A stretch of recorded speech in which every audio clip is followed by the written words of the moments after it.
임신은 어떻게 이루어지느냐라고 또 말씀드리고 싶습니다. 우리가 발정이 와서 어미소 뱃속에서는 난소에서 배란이 돼서 난자가 나오고, 우리가 정액을 넣으면 난자와 정자가 만나면 그게 수족란이 됩니다. 그 수족란이 되는데, 그 수족란을 또 다른 말로는 배아라고 해요. 배아. 그래서 여기 보면 수족란이 사멸됐다는 얘기는 잘 안 하고요. 일반적으로 우리 수의학적 표현에서는 배아 사멸이라고 해요. 이게 뭐냐면 수족란이 죽어서 없어진다는 겁니다. 수족란이 죽어서 없어진다는 거예요.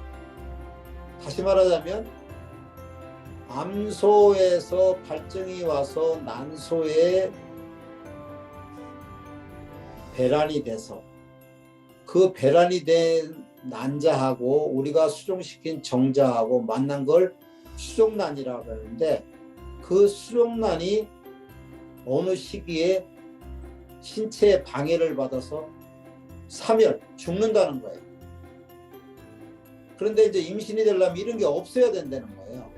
그러면 이런 과정이 왜 일어나느냐?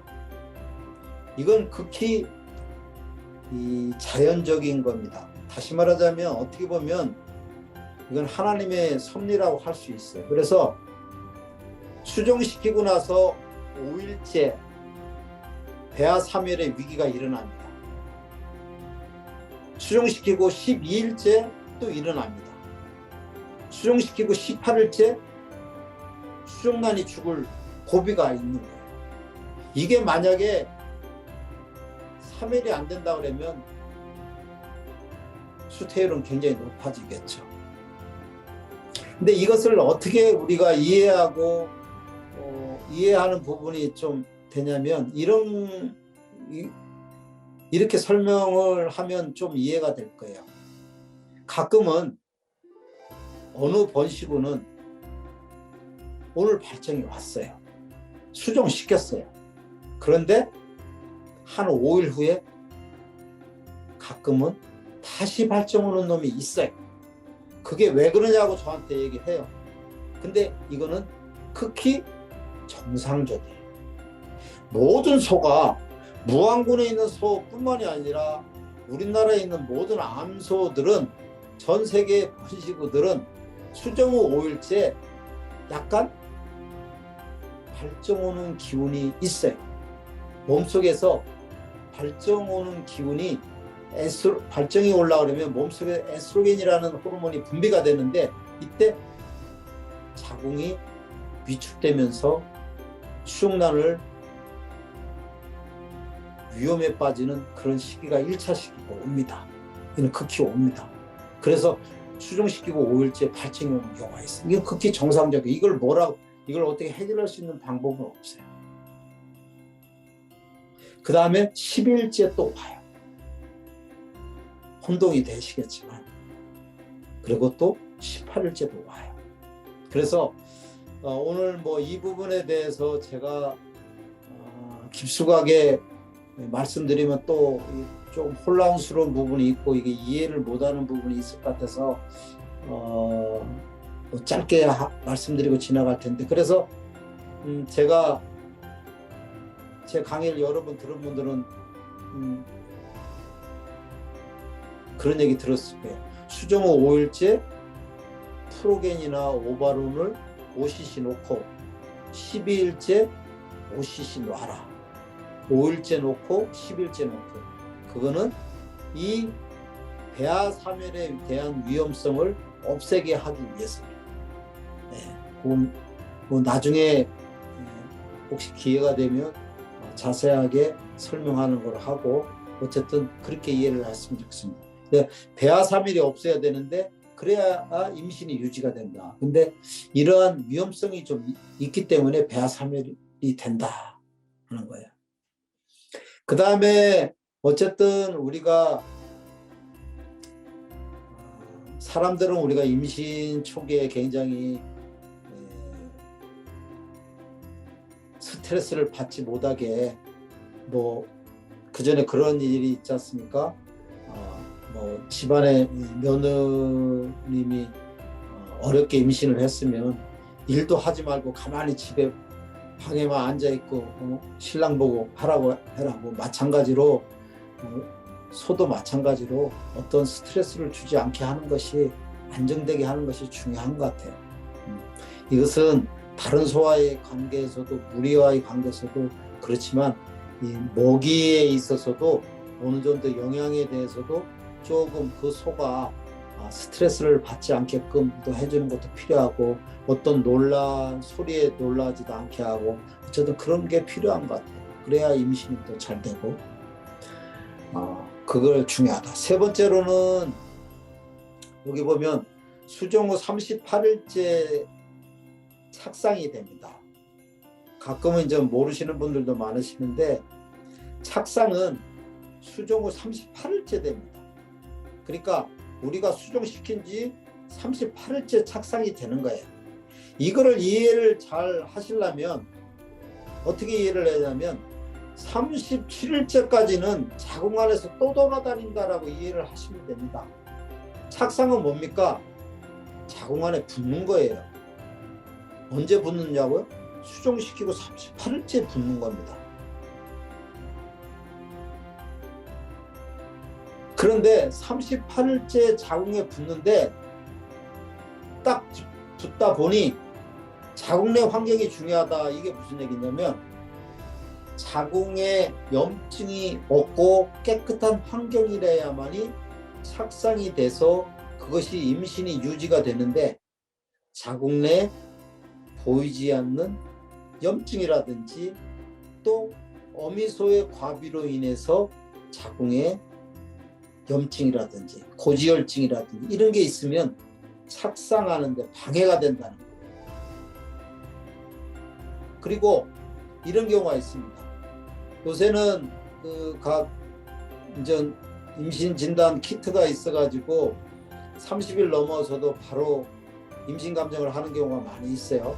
그런데 30일, 33일, 35일에 임신이 됐다고 확정이 됐어요.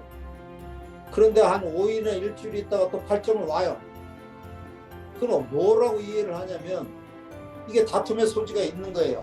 38일째 이전에 임신이 확정을 키트로는 할 수 있어도 38일째 착상이 돼가지고 어떠한 여러 가지 이 자궁 내 문제로 인해 가지고 염증으로 인해 가지고 착상이 안 되면 폐하 3일이 될 수 있는 겁니다. 그래서 간혹 이제 다툼을 하고 그러는데, 어쨌든 조기 임신 진단을 하는 데에서는 40일, 그래서 40일 넘어서 하는 게 중요하다고도 저는 하는 것이 바람직하다고 저는 생각합니다. 네. 간혹 이제 이것을 이해하기 위해서는 이렇게 이해를 하면 돼요. 우리가 수정을 시켰어요. 그러면 임신이 됐으면 21일째 발정이 와야 되는데 왜 21일째 발정이 안 오고 42일째 발정이 오니까, 그거는 자궁에 염증이 있었거나 자궁에 문제가 있으면 착상이 되고 나서 착상이 안 되고 죽는 경우는 40일만 해도 발정이 오는 거예요. 그래서 자궁 내 환경이 중요하다는 얘기는 제가 뒤에 가서 설명을 다시 드릴 겁니다. 그 다음에 낭종. 우리가 이제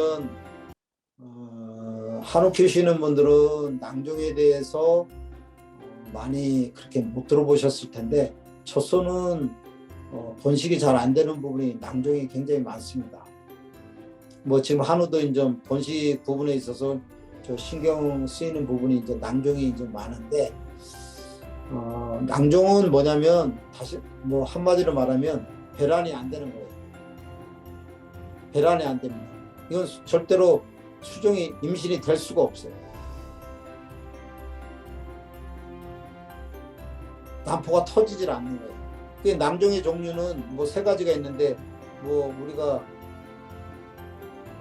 2가지로만 뭐 3가지를 있다 그러면 난포낭종, 황체낭종, 낭포성 황체라고 그러는데, 낭포성 황체는 뭐 전문가들 사이에 이게 낭종이냐 아니냐에 시비가 많으니까 우리가 농가에서는 두 개만 기억하시면 되겠어요.